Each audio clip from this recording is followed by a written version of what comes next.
sometimes I get the feeling that we read scripture in church and you just sort of, I don't know if you've been paying attention, because how will I know?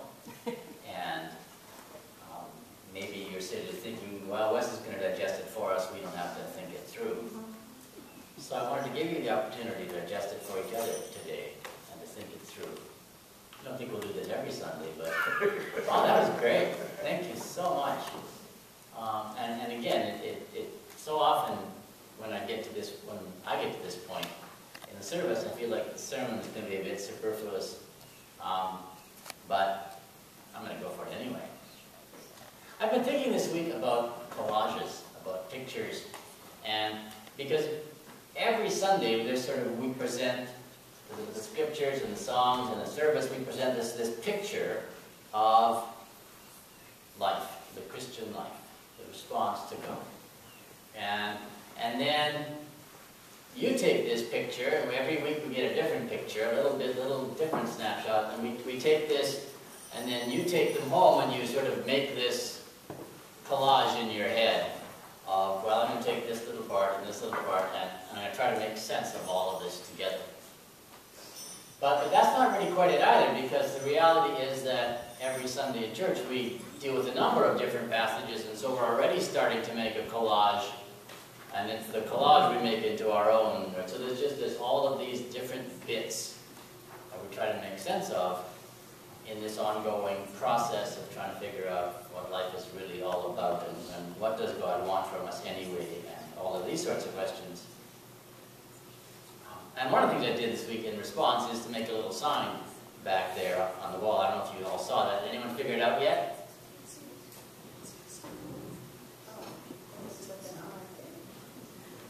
No, it's not an eye thing. They're all the same size. It wouldn't work as an eye thing. Well, we'll get to that later. Don't worry about it. Right? So collages. So let's look at our 4 different pictures today and see what we can do when we put them all together. So Psalm 16. We started in the Psalms, and I think the song is long, and it's got a whole variety inside of it already. But it sort of summarizes itself at the last verse. So Psalm chapter 16, verse 11. If you've got your phone with you. It goes like this: You show me the path of life. In your presence there is fullness of joy. In your right hand are pleasures forevermore. And this is one of these cool verses because it's got sort of 3 specific parts to it, and each of them has a first half and a second half, so there's this parallelism going on here.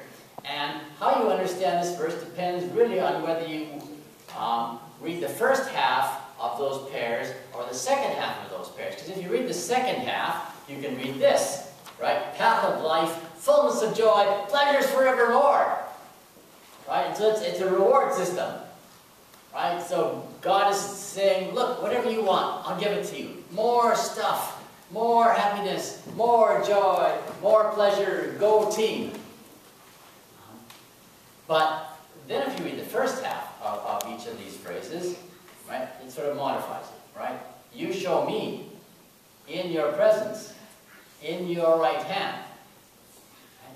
So that's the other part. The other part is that, no, this isn't us deciding how things are going to go. Right? It's God who shows us. It's, right, this call to be in the presence of God. And that these things come from the right hand of God. But sometimes, again, we do this a little too much, and we just read the first half of this verse. And so we got the you show me in your presence from your right hand, and we get this message that what you really need to do is spend more time in church. And you need to spend more time in prayer, and you need to spend more time reading the Bible. And I don't care if you enjoy it or not, but you got to. And you miss the joy, and you miss the life, and you miss the pleasure because religious duty. So we have this, right, this balance that starts off. Right, sort of in this is the recognition of all the things that could possibly go wrong.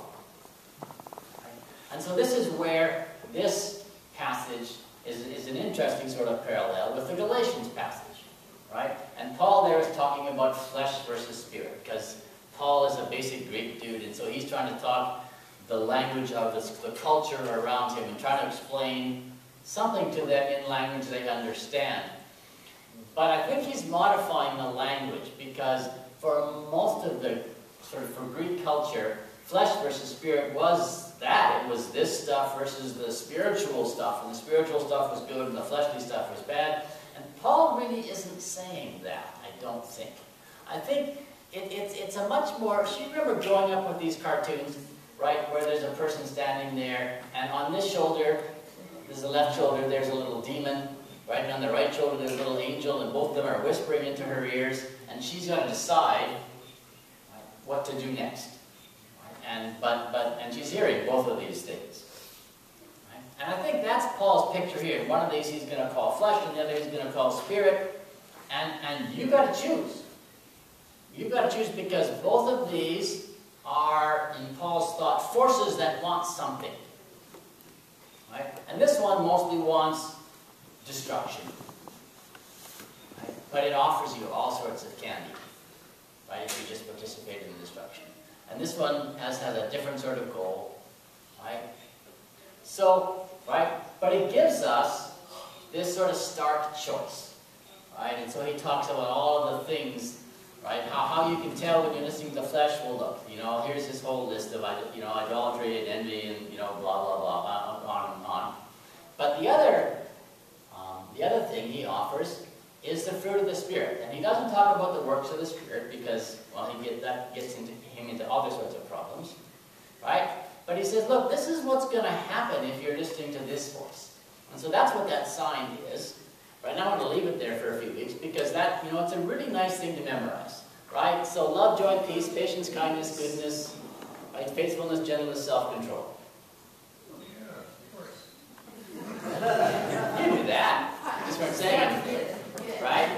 Right? So I just want to leave it there, so the next week you come and you go, oh yeah, love, right? Joy, peace, patience, kindness, goodness, faithfulness, gentleness, self-control. Right? And that way, you know, you can go through your week and go, so like, you know, is this really, you know, is this really what I'm after? And you go, let me see, love, joy, peace. Oh yeah, it's on that list. This is where I want to head toward. Right? Or you see something and you go, is that really what we should be doing? And you go, no, not on that list at all. Right? Definitely on the other list. Right? A very handy little sort of, you know, like you don't even need a pocket to put it in. You can just put it right up here. Pieces of it will stick, especially if you keep practicing. Right? And then Jesus, right?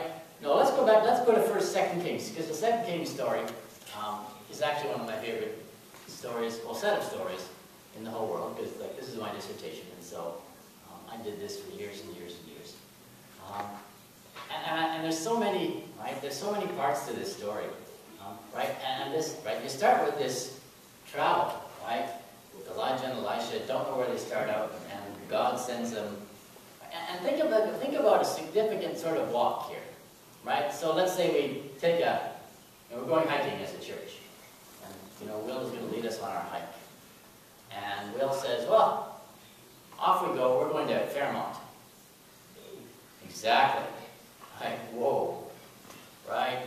And so we're off to Fairmont. Because, okay. And Will says, well, you know, you can stay here. God has sent me on to Bridgeport. How many of you would say, yeah, we can stay here? You know? I want to be with Will. I don't want to say goodbye to Will. Okay, so let's off to Bridgeport. And then we get to Bridgeport, and he says, well, yeah, that's great. You guys stay here. God has sent me on to Clarksburg. That's across the road. Yeah, so not so far, right? Jericho to Jordan, right there, right? So we've gone this far, might as well keep going. Right? So some of these distances are pretty big, some of them are pretty small. Right? But still a significant hike, some of them anyway. Right? And it's just this stubbornness. No, I'm not going to leave you. And he gets told, Elisha gets told, stay here. He gets a direct command. It's in the imperative, for those of you who care about things like that. Right? He goes, no, you're not going to stay here. Don't care what God says. And then they go right across the Jordan, and it's right, and you get this, you know, well, what do you want? asks for a double portion, which is not twice as much. It's sort of like, so in the biblical world, if you have 6, well, let's face it, sons, daughters don't count. Right? But if you have 6 sons, what you do for your inheritance is you divide your inheritance into 7 pieces, and the older son gets 2. That's the double portion. Right? So if you have 4 sons, then you divide it into 5 pieces, and the elder son gets 2. That's the double portion. Right? But he's it's sort of to show he's the primary one. He gets the biggest chunk. Right? So Elisha says, I want the big chunk. I want to be the guy when you're gone. I want everyone to know that I'm the guy. So when you want something, you got to come to me. And that's a thing, right? Because he wants to take on this responsibility. He thinks he's ready. My argument is that as you continue the story, the answer is no, he wasn't. But other people, everyone else disagrees with me, so we don't have to worry about that, right?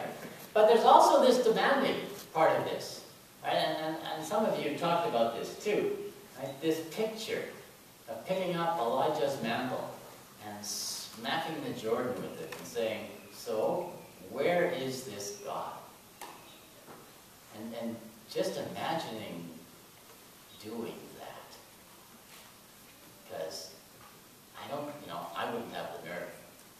Because I'd be way too worried that nothing was going to happen at all. In fact, that's honestly what I would expect. I might get up the nerve to smack the Jordan, but I wouldn't seriously expect it to part. Even though Elisha's just seen it part. He says, this is possible. God can do this. Same God, he's right here. I got the mantle. Bang, away we go. And, and then he gets the mantle, and what he does with it, highly unimpressive.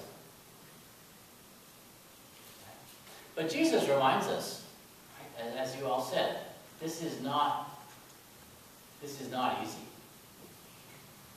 This takes a serious commitment. Right? Let the dead bury their own dead. Just huge. So we are this week on Tuesday going to celebrate Sue Dunn's life and her funeral. And there's going to be a few people there. And again, very often, one of the beautiful things about having been in Ghana is that Ghanaian society and ancient Israel were so much alike in so many ways. The Ghanaians, they just get the Old Testament.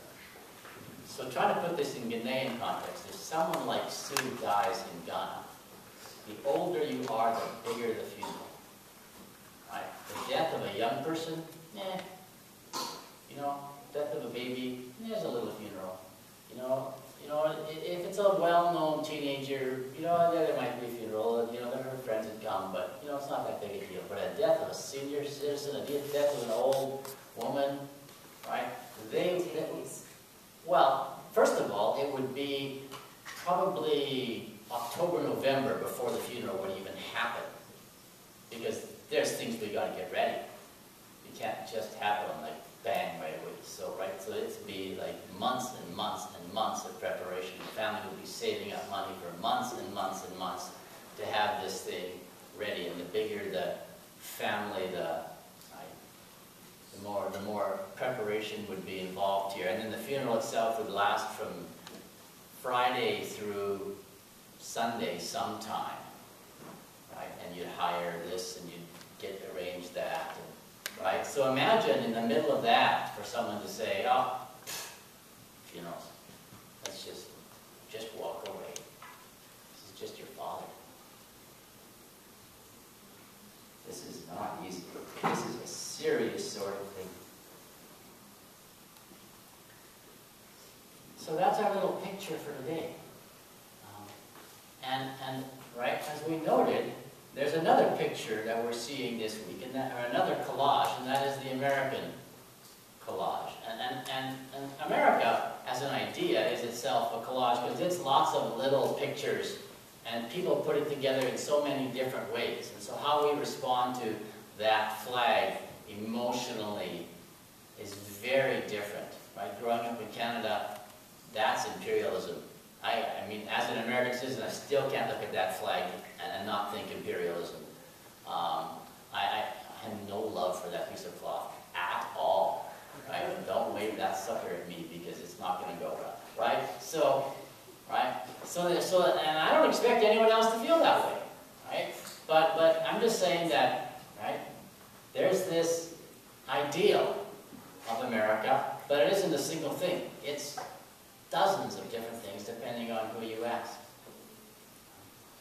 But again, as we listen this week and as we participate or not this week, right? Just you know, nothing else, go back to that list and say, you know, yeah, we can do that. Sometimes we do, right? Sometimes not so much, right? So let's just keep going there, right? Right? So like love, joy, peace, patience, kindness, goodness, faithfulness, generosity, self-control. Right? And yeah, there's certainly parts of the American story that don't look like that at all, right? And parts that do. So yeah, there's our challenge for the week. No, it will not be easy. Let the dead bury their own dead. Let's go and live the kingdom of God.